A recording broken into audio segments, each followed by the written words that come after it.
بسم اللہ الرحمن الرحیم۔ السلام علیکم ناظرین اور عزیز طلباء و طالبات، فاروق عادل حاضر خدمت ہے۔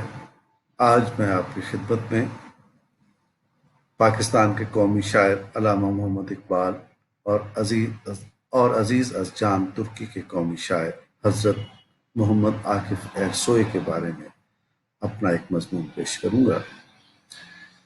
مضمون کا عنوان ہے اقبال اور عاکف، جلال و جمال کے درخشاں ستارے۔ مضمون ملاحظہ فرمائیے۔ اقبال سے مجھے اس چھتنار درخت کی یاد آتی ہے جس کے سائے میں بیٹھ کر میں نے سلطنت افکار و خیال کے اس بادشاہ کو پہچانا۔ اس اقبال سے تو میں واقف تھا جو کشمیری شال اوڑھے، مٹھی پر سر ٹکائے، غور و فکر میں مصروف نظر آتے ہیں، لیکن وہ اقبال جو میرے بوڑھے والد کے رگو پے میں مشبو تھا، اس سے میں ناواقف تھا۔ میرے والد گزشتہ صدی کی پہلی دہائی کے ذرا بعد پیدا ہوئے تھے۔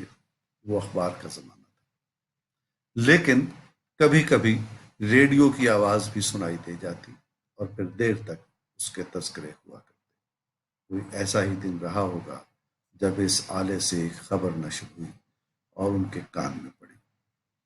کہنے کو تو وہ ایک خبر تھی، مگر فی الاصل بدخبری تھی۔ یہ سننے اور سن کر ہضم کرنے کا یارہ کس میں تھا کہ شاعر مشرق اور مفکر اسلام علامہ محمد اقبال اس دار فانی سے کوچ فرما گئے۔ اس وحشت اثر خبر کے زیر اثر انہوں نے لاہور جانے کا فیصلہ کر لیا کہ وقت کے اوپری کا آخری دیدار کریں اور الوداعی دعاؤں میں اپنی دعا کا حصہ بھی ڈال دیں۔ نوعمر کا ارادہ دیکھ کر ایک اور بزرگ بھی کمر بستہ ہو گئے، مگر اس شرط کے ساتھ کہ اس موقع پر وہ سوگواروں کو بھی اپنے خطاب سے سرفراز فرمائیں گے۔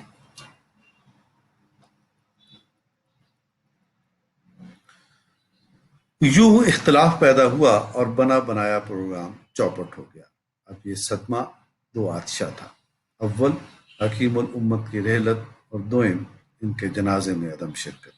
اس محرومی نے مہمیز دی اور انہوں نے خود کو مطالعہ اقبال کے لیے وقف کر لیا۔ اس لیے عمر کے آخری حصے میں وہ چاہتے تھے کہ آنکھیں بند ہونے سے پہلے اپنا عشق اولاد میں بھی منتقل کر جائیں۔ وضو کے بعد وہ آلتی پالتی مار کر بیٹھ جاتے اور پورے جذبے کے ساتھ تحت اللفظ شعر پڑھتے، پھر اس کی تفسیر بیان کرتے۔ اس دوران پہلے ان کی آواز بھر آتی، پھر آنکھوں سے آنسو رواں ہو جاتے۔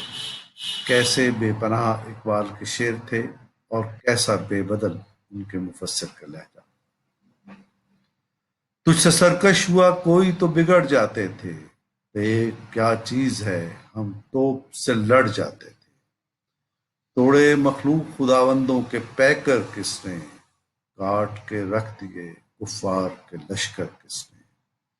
دشت تو دشت ہے دریا بھی نہ چھوڑے ہم نے، بحر ظلمات میں دوڑا دیے گھوڑے ہم نے۔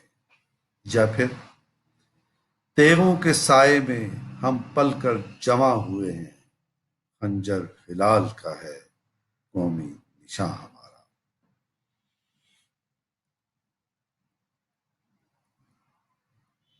بس ایسے ہی اشعار اور ایسی ہی باتیں تھیں جنہیں پڑھ اور سن کر ہوش کا دامن پکڑا۔ تھوڑا وقت اور گزرا تو جانا کہ انہی افکار کی روشنی میں تو ہمارا بیانیہ بھی ترتیب پایا ہے۔ قوم کا بیانیہ مصور قوم کی فکر سے مستعار لیا جائے تو یہ عین سعادت ہے، مگر اس میں دو چار نازک مقام بھی آتے ہیں۔ وہ تو بھلا ہو برادر محترم پروفیسر اور برادر عزیز ڈاکٹر محمد کامران کا۔ ان دوستوں نے مجھے ان دونوں بزرگوں کے لیے مخصوص نشست کے لیے مدعو فرمایا اور یوں مجھے شاعر کبیر حضرت محمد عاکف ایرسوئی سے فیض یاب ہونے کا موقع ملا۔ میرا پہلا تاثر تو وہی ہے جو آپ سب کا ہے کہ جیسے اقبال امت مرحوم کا غم کھاتے ہیں، مسلم دنیا کے مسائل سے پریشان ہوتے ہیں، اپنے آبا کی کتابیں غیروں کے قبضے میں دیکھ کر دل سی پارا کر بیٹھتے ہیں، اور ابنائے وطن ہی نہیں مسلمانان کل عالم کو اس گردوں کی یاد دلاتے ہیں جس کا وہ ٹوٹا ہوا تارا تھے۔ ایسی ہی کیفیت ہوتی ہے جس میں تیغوں کے سائے، ہلالی خنجر اور بہر ہائے ظلمات کے تذکرے در آتے ہیں۔ ہمارے ترک شاعر بھی اس سے مختلف نہیں۔ دونوں بزرگوں کے افکار میں مماثلت اتنی گہری ہے کہ بدگمانی کے عارضے میں مبتلا تھوڑدلے ان پر سرقے کا الزام تو فوراً ہی عائد کر دیتے۔ زبان یارمن کے مسائل نہ ہوتے تو بہت سے مہربان اب تک کئی انکشافات بھی کر چکے ہوتے۔ خیر، یہ موضوع دوسرا ہے۔ اس وقت تو مجھے حضرت ایرسوئے کے مرد مومن یعنی عاصم کے بارے میں کچھ کہنا ہے۔ رشحات ایرسوئے سے گزرتے ہوئے جب میں اس نصیحت تک پہنچا جس کا مخاطب عاصم ہے، تو میرے ذہن میں اپنے دیس کے مختلف گوشوں حتیٰ کہ افغانستان سمیت عالم اسلام کے حالات کی وہ تصویر ابھر آئی جس میں کچھ مردان خدا خواتین کے پارلر تباہ کرتے، مخرب اخلاق سی ڈیز پاؤں تلے کچلتے اور کفار کو زبردستی مومن بناتے یا تحقیق کرتے نظر آتے ہیں۔ انہی مجاہدوں کی طرح جناب عاصم بھی بنت انگور سے لطف اندوز ہو کر غل غپاڑہ مچانے والوں کی پٹائی کر ڈالتے ہیں، تو حضرت ایرسوئے فوراً اس کی سرزنش فرماتے ہیں کہ بیٹا، یہ کام کسی اور یعنی عدلیہ اور پولیس کے کرنے کا ہے۔ کلام عاکف کے اس حصے کو اردو میں اس طرح سے موضوع کیا گیا ہے: عاصم، میری سن، میری طرف دیکھ، میری مان، اس راہ جنوں خیز سے بہتر ہے پلٹا، یہ کاوش بے سود، اس کاوش بے سود سے حاصل نہیں کچھ بھی، یہ بند گلی ہے، دیوار سے ٹکرا کے نہ کر اپنی جبی خون، اس وحشت خود سر سے یہ بہتر ہے کہ باز آ۔ یہ اشعار پڑھتے ہوئے میرے ذہن میں کچھ اخباری بیانات کی یاد تازہ ہو گئی، جن میں اکثر بتایا جاتا ہے کہ دہشت گردی کے خلاف جنگ میں پاکستان نے ہزاروں جانوں کی قربانی دی، کھربوں ڈالر کے مالی نقصان کے علاوہ سماجی ڈھانچے کی ٹوٹ پھوٹ بھی برداشت کی۔ یہ جان کر میرے دل میں بسنے والے اقبال کا ہم مشرب اور ہم خیال آیا۔ یہ جان کر کہ میرے دل میں بسنے والے اقبال کا ہم مشرب و ہم عصر قانون کو ہاتھ میں لینے کو کتنا مہلک خیال کرتا ہے، میں کسی قدر احساس کمتری میں مبتلا ہو گیا۔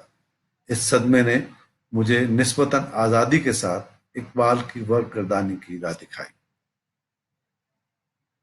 اس طرح کاخ امراء کے در و دیوار ہلانے اور دہقان کو روزی سے محروم رکھنے والے کھیت کو جلانے پر کمر بستہ اقبال کو میں نے ایک نئے زاویے سے دیکھا۔ ہمارا یہ دور اندیش بزرگ جب اپنے ایک پیش رو یعنی سر سید جیسے بزرگ کی لوح تربت سے ٹیک لگا کر کھڑا ہوتا ہے تو اسے آنے والے زمانے، اپنے خواب سے ابھرنے والے دیس کے حکومتوں کی اکھاڑ پچھاڑ اور آئین سے کھلواڑ صاف نظر آتا ہے۔ فرماتے ہیں: دہر میں عیش و آرام آئین کی پابندی میں ہے، دہر میں عیش و آرام آئین کی پابندی میں ہے، موج کو آزادیاں سامان شیون ہو گئیں۔ دہر میں عیش و آرام آئین کی پابندی میں ہے، موج کو آزادیاں سامان شیون ہو گئیں۔ ایسا لگتا ہے کہ انہیں اپنی سرزمین پر فرقہ بندی کے جھگڑے حتیٰ کہ فیض آباد کے دھرنے بھی صاف نظر آتے تھے۔ اسی لیے فرمایا: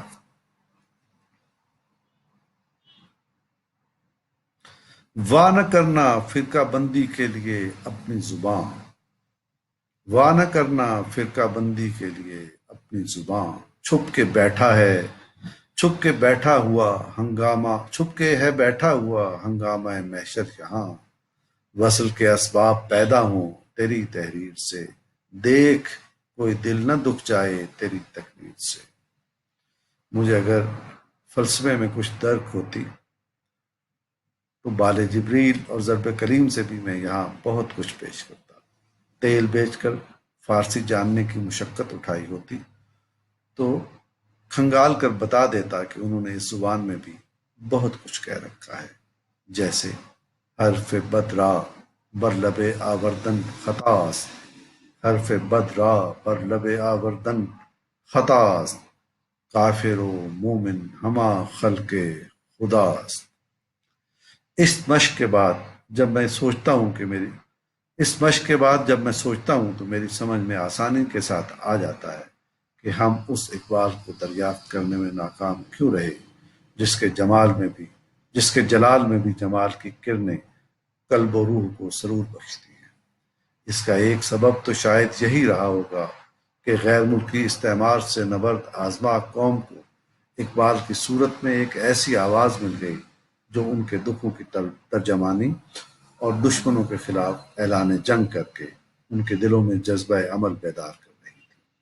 اس مرحلے کی تکمیل یعنی قیام پاکستان کے بعد وہ اقبال دریافت ہو جانا چاہیے تھا جو محمد عاکف اہرسوئی کی طرح عاصم کو قانون ہاتھ میں لینے کی اجازت نہیں دیتا۔ عہد غلامی میں اگر قوموں کی نفسیات میں بغاوت کے جذبات ابلتے ہیں اور سب کچھ فنا کر دینے کی خواہش جنم لیتی ہے تو یہ فطری بات ہے، لیکن آزادی کے بعد تو زمین و آسمان اور اس کے درمیان سب کچھ اپنا ہو جاتا ہے۔ اس لیے جوش عمل کو بغاوت سے اپنے وطن کی حفاظت اور تعمیر کے جذبے میں منقلب ہو جانا چاہیے۔ ایسا لگتا ہے کہ جنگ آزادی لڑنے والی نسل ماں قبل آزادی والی ذہنی کیفیت سے نکل نہ پائی۔ عین ممکن ہے کہ اس کا سبب مہم جوئی کے وہ واقعات رہے ہوں جن کے لیے فیض کو تاج اچھالنے اور تاج گرانے جیسی باتیں کرنی پڑی۔ یہ بھی عین ممکن ہے کہ جس طرح ہندوستان کا ایک طبقہ آج تک پاکستان کو برداشت نہیں کر پایا، اسی طرح پاکستان کے اندر بھی ایسے لوگ پائے جاتے تھے جو بڑے فخر سے فرمایا کرتے تھے کہ ہم پاکستان بنانے کے گناہ میں شریک نہ تھے۔ اس طرح کے حالات میں حالت جنگ سے نکلنا یقیناً آسان نہیں ہوتا۔ طرفہ یہ کہ ہمارے خطے میں اولاً سوویت یونین اور اس کے پیچھے پیچھے امریکہ بہادر نے قدم رنجہ فرما کر جنگ و جدل کے میدان گرم کر دیے۔ ایسے ماحول میں کیسے ممکن تھا کہ لوگوں کو وہ اقبال بھول جاتا جو پلٹ جھپٹ کر لہو گرم کرنے کی ترکیب کیا کرتا تھا۔ کوئی شبہ نہیں کہ زمانہ قیامت کی چال چل چکا، کوئی شبہ نہیں کہ زمانہ قیامت کی چال چل چکا، مگر دیس تو اپنا ہے، اس کے ساتھ جنگ و جدل کیسی؟ آئیے اس اقبال کو تلاش کریں جو حلقہ یارہ میں پریشم کی طرح نرمی کا درس دیتا ہے۔ اقبال کی اس دریافت نو کے لیے میں کم از کم اپنی حد تک تو شاعر کبیر محمد عاکف اہرسوئی کا شکر گزار ہوں اور خوش ہوں کہ ہمارے ماں جائے یعنی ترک بھائی محمد عاکف اہرسوئی کی دانش سے بہت کچھ سیکھ کر آج ترقی و کمال کے رہبر بنتے نظر آتے ہیں۔ خواتین و حضرات، مضمون تمام ہوا۔ اللہ حافظ، انشاءاللہ پھر